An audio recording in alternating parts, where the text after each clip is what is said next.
Hello, good evening and good afternoon. Today, here on my channel, I want to welcome an African brother first and an artist, great artist, musician, filmmaker, festival curator, Paul Blom from South Africa. Hello, Paul.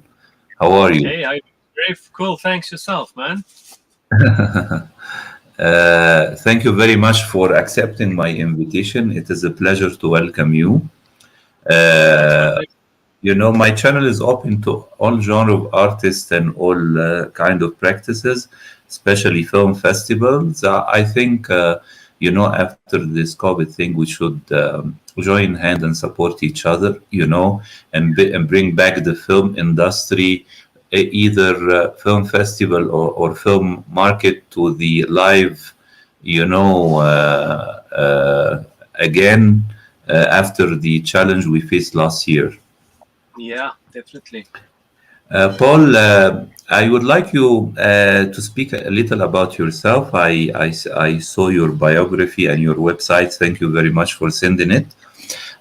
But tell me a little bit about your studies, your interest in music and film, until you decided to co-organize the film festival, the horror film festival in Cape Town with your wife.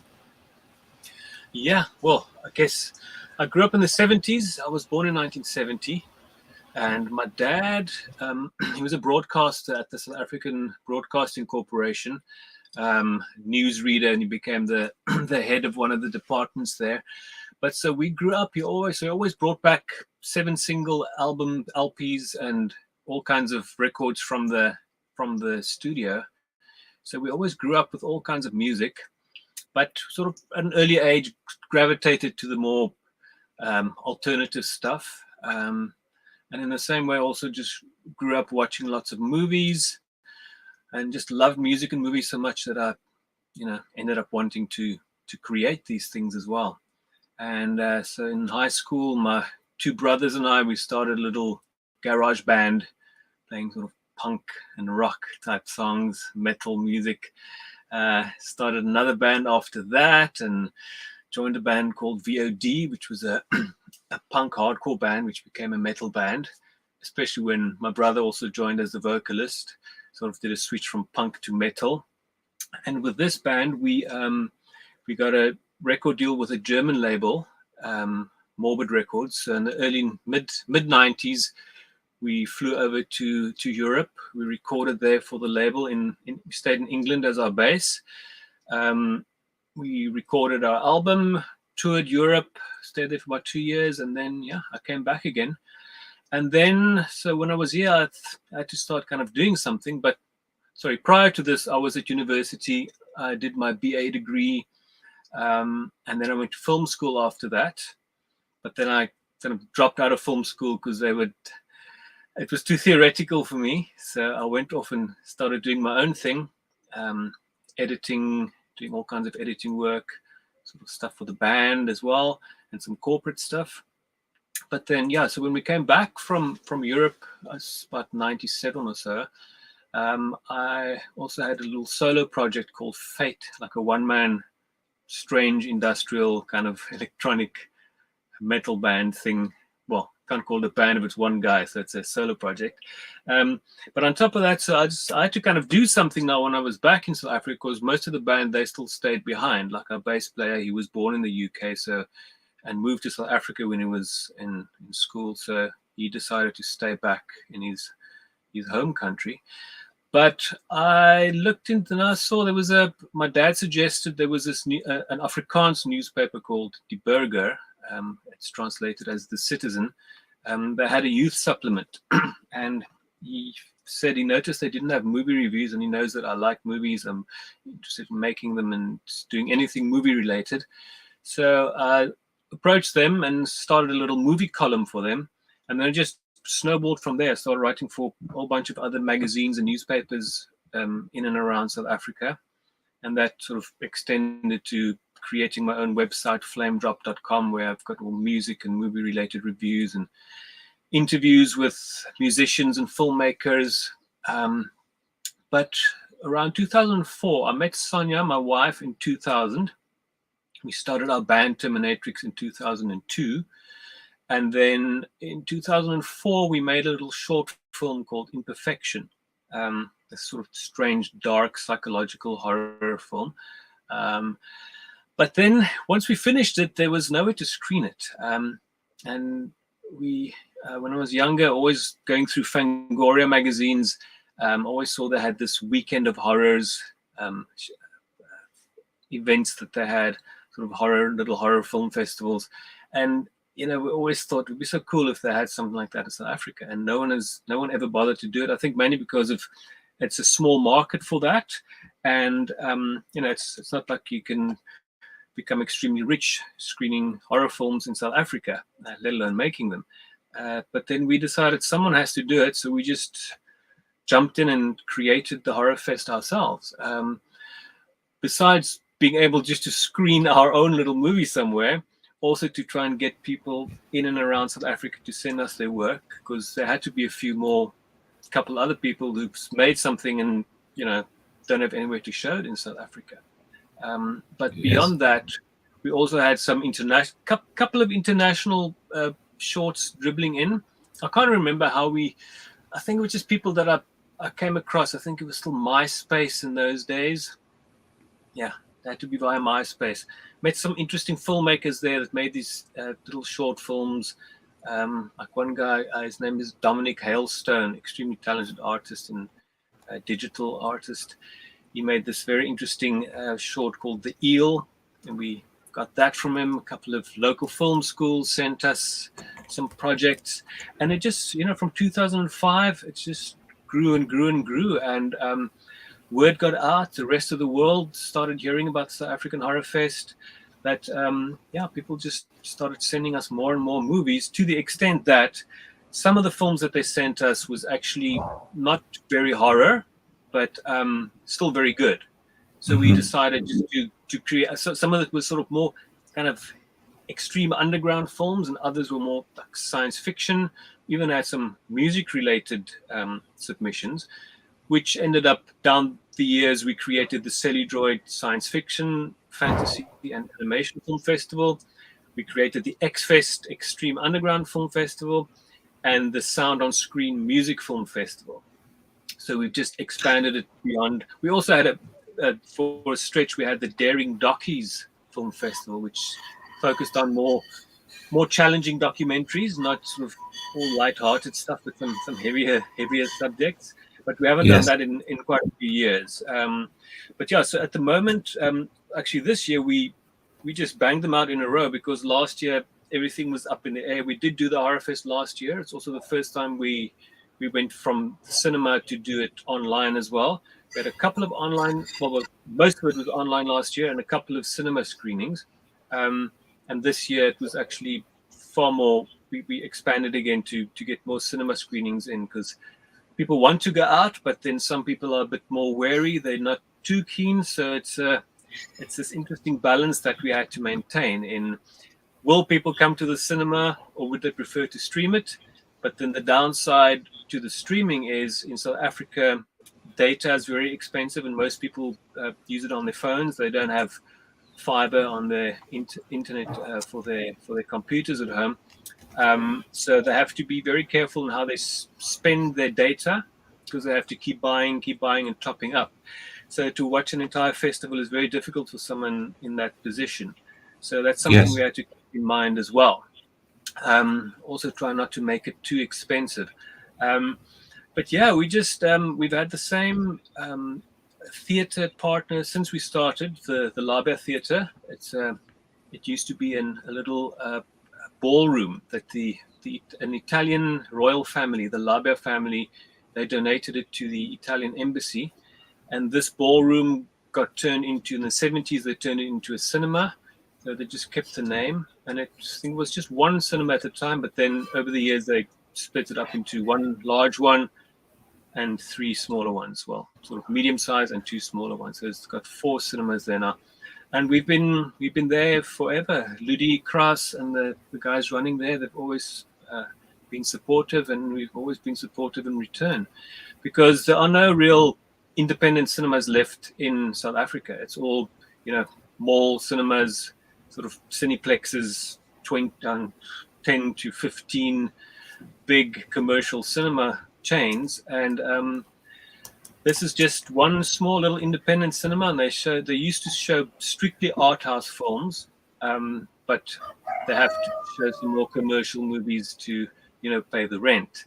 But for the most part, they still show far more interesting movies, and it's like half the price of the other cinemas. So it's got a nice vibe. They've got a bar and a terrace, and people could take their drinks into the cinema. So it's a nice little spot. And I don't know if they had to close down. That was the fear when this whole pandemic struck. I mean, they were closed for about 6 months. We were very worried that they might not survive it, but luckily they did. That's why they also they had to expand and to keep themselves afloat. So they created the Labia home screen, which is the platform where we're streaming the Horrorfest. So they had to try and keep going that way. So we're glad that they survived, and that we can still try our best to get people back into the cinema, which has been hard for the major distributors as well, because people who didn't have Netflix during the pandemic, they did get themselves Netflix or other streaming services, and then they go, well, they're probably comfortable. Why do they need to get back into the cinema? Because it isn't cheap to go to the cinema if you have to pay for your parking, pay for your popcorn and your drinks and the tickets. It's become I guess a luxury in many ways. It's not just you just decide, I'm going to go to the cinema. You have to look at your wallet and make sure that you can do it. Like I said, at the Labia Theatre, it's like half the price than the big one. So people in Cape Town, they must rather go to the Labia Theatre. And when the Horrorfest is showing, obviously come to the Horrorfest. Yes, but I want to ask you about things, Paul, since you are based in Cape Town. I visited 2 times Durban in Durban Festival. I was jury 2 times in Durban Festival. I hope next time we can visit Cape Town. I want to ask you about the status of the music industry right now in South Africa. Oh, that's been actually recently. Now we had there was an incident of musicians having a little bit of a protest to all the how can you put it? Yeah, money doesn't always get funneled to the right people in South Africa. When there are the artists really got the short end of the stick during this pandemic. No live venues to play at. The curfew time frames, you can't do anything beyond a certain time. So a lot of musicians and artists, actors, everyone, they really had a hard time the last year.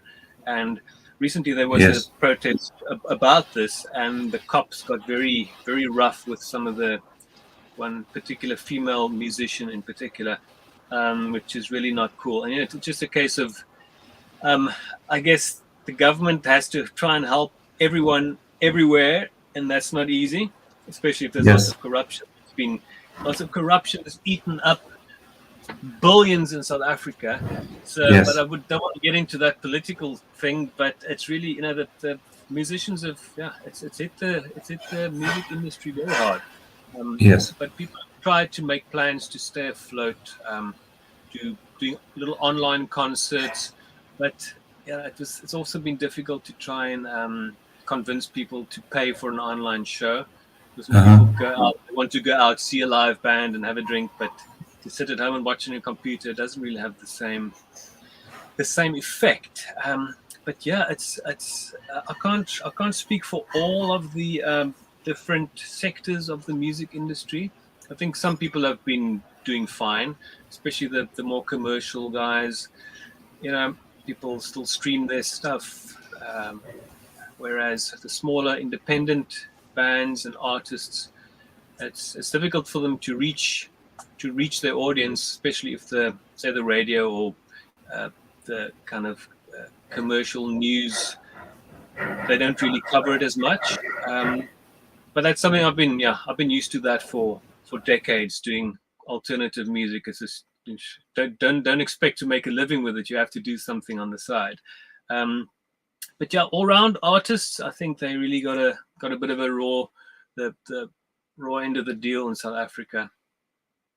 Yes, I know a little bit about South African film production, and also South Africa has provided many filmmakers and actors, actresses to Europe and to the United States. I mean, they are expanding, and also South Africa was became a very good location, for shooting, international and South African production.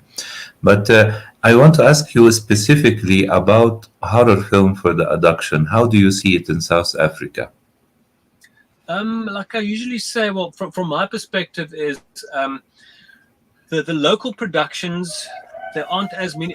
It has picked up, but it's more a case of international productions coming to shoot in South Africa because it is more Yes. affordable. It's got great locations. The casts and crews are world class, so it's kind of a no-brainer for them to come shoot something in South Africa. I mean, you can, in Cape Town alone, you can go in any direction for 10 kilometers and you can use it as a different country. So we've got so many options here, and producers have been making use of it. Just like we're screening Slumber Party Massacre, we're screening at the Horrorfest as our closing show, and it was shot here. It was pretty much just the director, Tanishka Esterhazy. She's a Canadian director.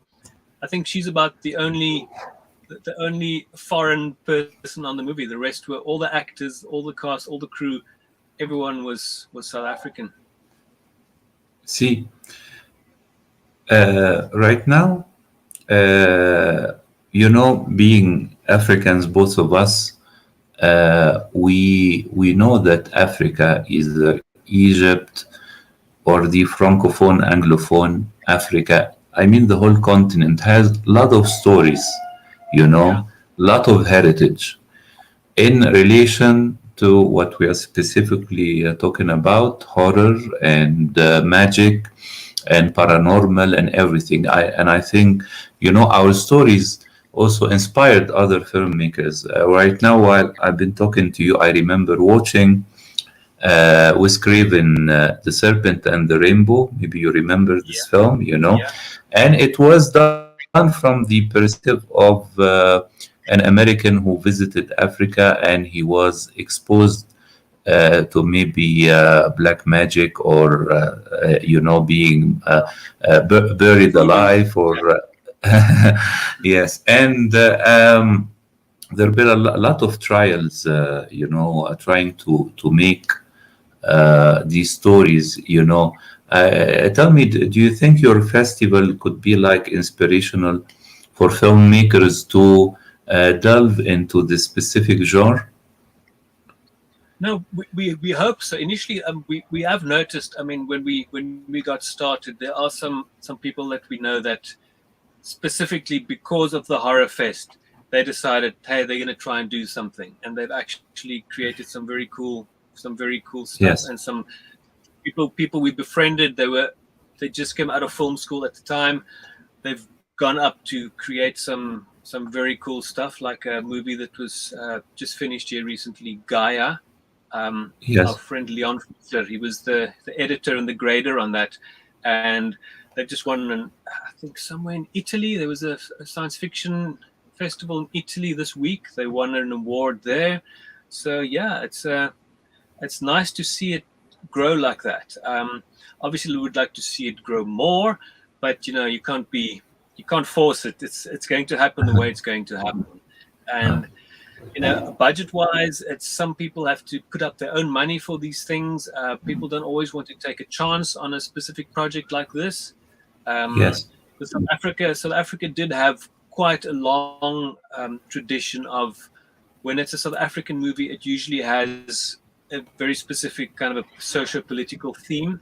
But movies have just like music, movies have so many genres, and you have to broaden and spread it out, and not just it has to be entertainment as well, not just issues. We can't just deal with issues in films all the time. But yeah, there's so many interesting things in Africa. Another movie that we've got at the Horrorfest called The Explorer.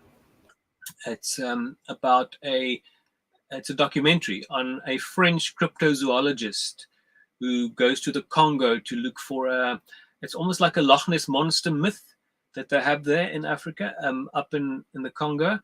And he goes out on an expedition to try and track this beast down. And so yeah, there's so many interesting things hiding in jungles and everywhere that you just don't know about. Another filmmaker, a friend of ours, Richard Stanley, he moved to the UK in the late 80s, and he made movies like Hardware in England, and then he shot a movie in Namibia in the early 90s called Dust Devil.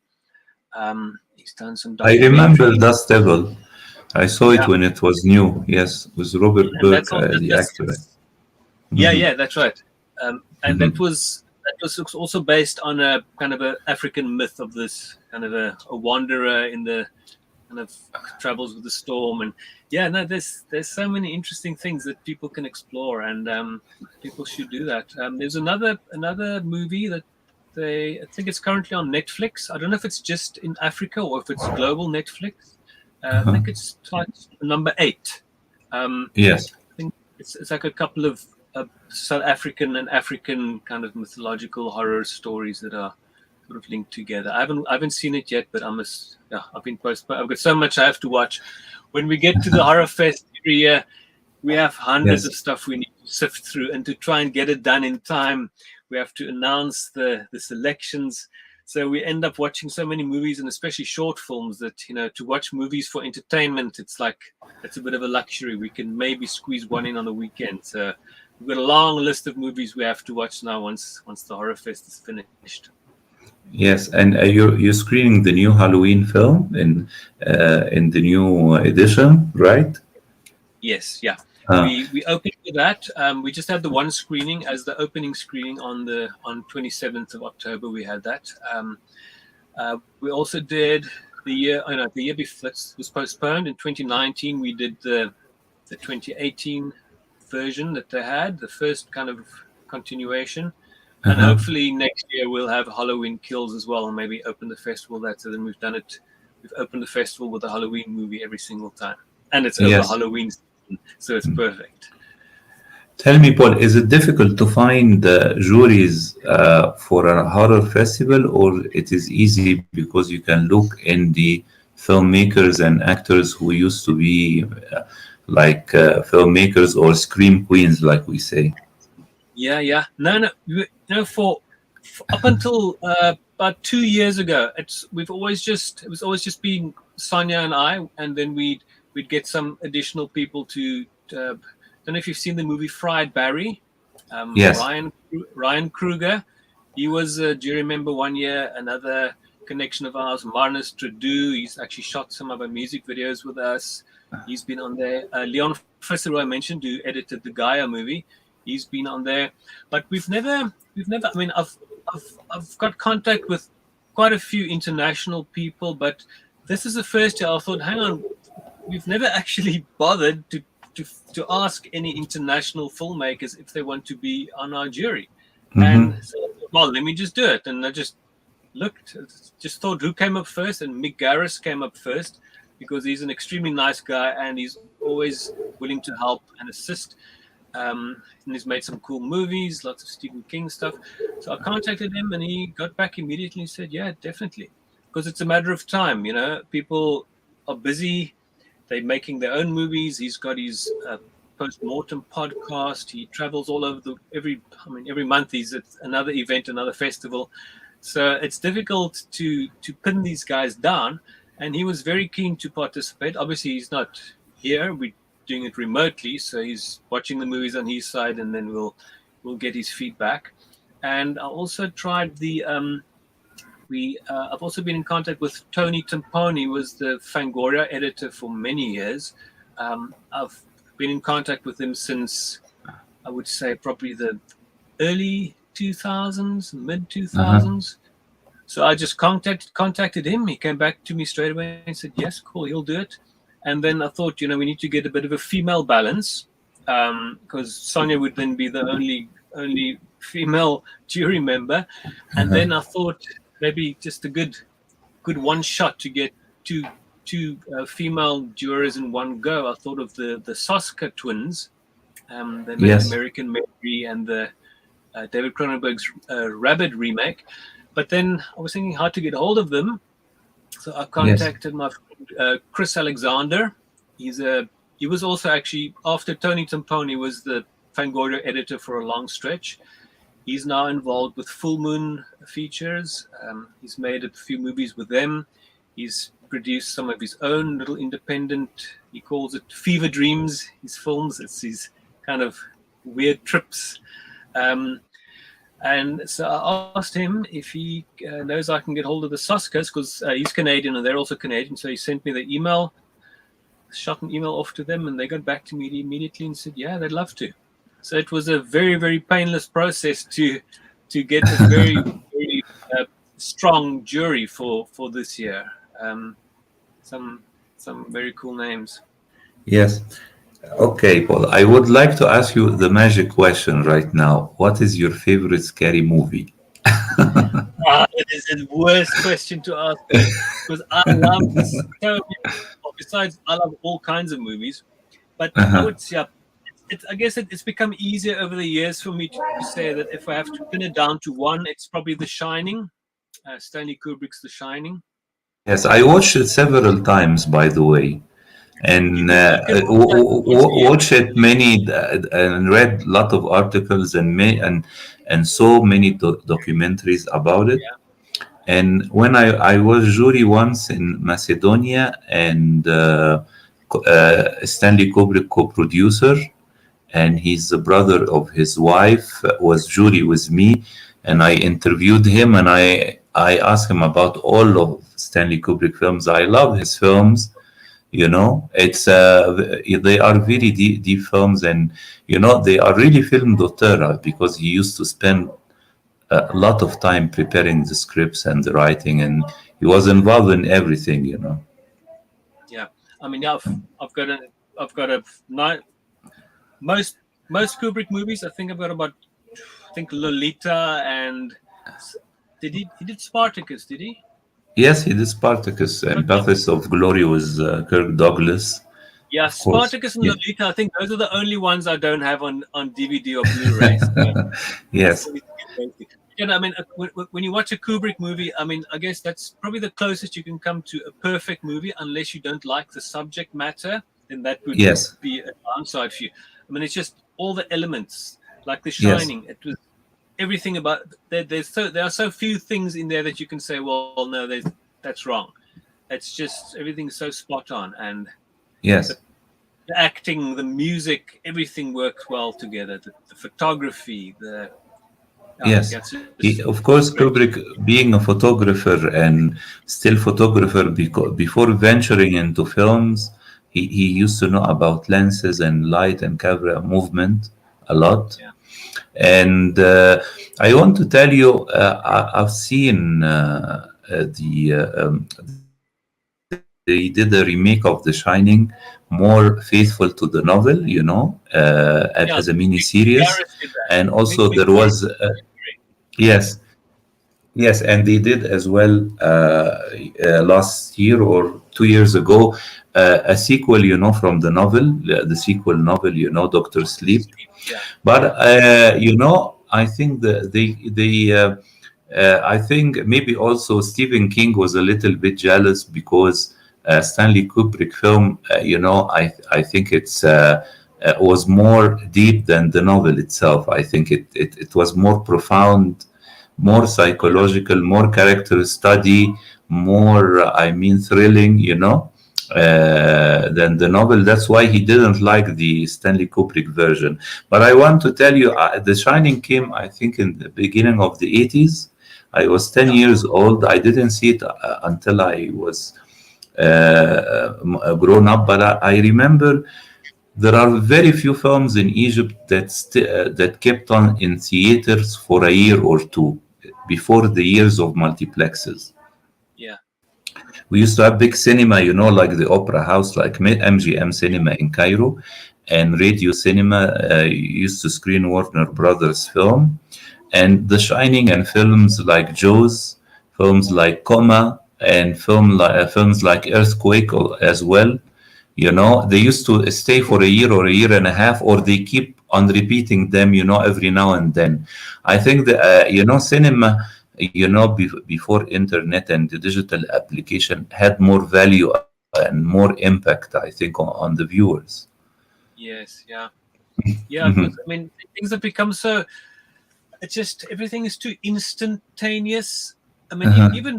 even just to go back to when video stores, which was, I mean, just a few years back, you could still go to the video store and rent something. I mean, you probably still have a couple of video stores left in different little parts of the world, but Yes, you'd go there and you'd make a good decision on what you want to watch, and you pick of that and you go course, home and you watch it. Now if you scroll through Netflix, you can give something 5 minutes, and you skip it. Next thing, 5 minutes, skip it. Just of it's, course. it's become I, so I, composable. at the time of Betamax and VHS, I think were the perfect time for people like ourselves, Yeah. because we made a great film education. I mean, Mm, definitely. I remember as well in Egypt, people who used to have video clubs. We used to call it like that in Egypt, and Yeah. or distribution companies. We used to distribute VHS and Betamax before the era of CD then DVD. They had a very good taste of films. I remember watching, a plethora of films when I was, 10, 15 years old, And like you mentioned, it was a great experience to go to a 2 or 3 video club to try to get a couple of films from here and there to make it during the weekend. Paul, finally, I want to ask you, do you have dreams for your festival that you would like to achieve in the upcoming editions? Sure. We tend to take it year by year. Uh-huh. What we obviously we would like it to grow, but not grow beyond itself, because it Yes. is such a niche. It's a niche genre, and we didn't just want to get people to watch it just because we want it to be big. We want Yes. we want we want to select a nice bunch of movies. Especially, I mean, 80%, 80, 90% of it is complete independent stuff. Movies that people won't get to see anywhere else. Yes. So if we grow to the extent that we just show movies that are kind of anything you can go see in the mall cinema, then that would be defeating the object for us. It would be nice if we can just do this and make a living doing this, but it's not going to happen in this country with this kind of genre. So Yes. it's I guess what we want to do is, what I would like is just to inspire more South African filmmakers to create Uh-huh. something different, um, give it a local flavor, but make horror movies that they can send to our festival and be proud to say that, hey, they sent it to the South African Horrorfest, which we have discovered down the years. People are people aren't ashamed to say that they sent something to the South African Horrorfest, and not just in South Africa but around the world. People have praised our festival because they know that we care about the movies. We don't leak it to some pirate bay somewhere. I'm sure some people do that. We want people to see the movies legitimately. We want an audience to see the filmmakers' movies, talk about it, tell other people about it, and just spread the horror culture as far as possible. Yes. Great. Paul, I wish you all the best, in the Thanks, man. current and upcoming edition. I look forward as well for your own work in music and film, hopefully. And say hi from our side to your wife, Sonia, and give I her our will. wishes. And I hope her to join our live next time, you Yeah. know. And thank you very much. It's been a great pleasure. Thank you. No, thank you. Thanks, man. Keep well. Thanks. Yeah. Thank you very much. Have a good evening. Thank you. You too. Cheers. Cheers.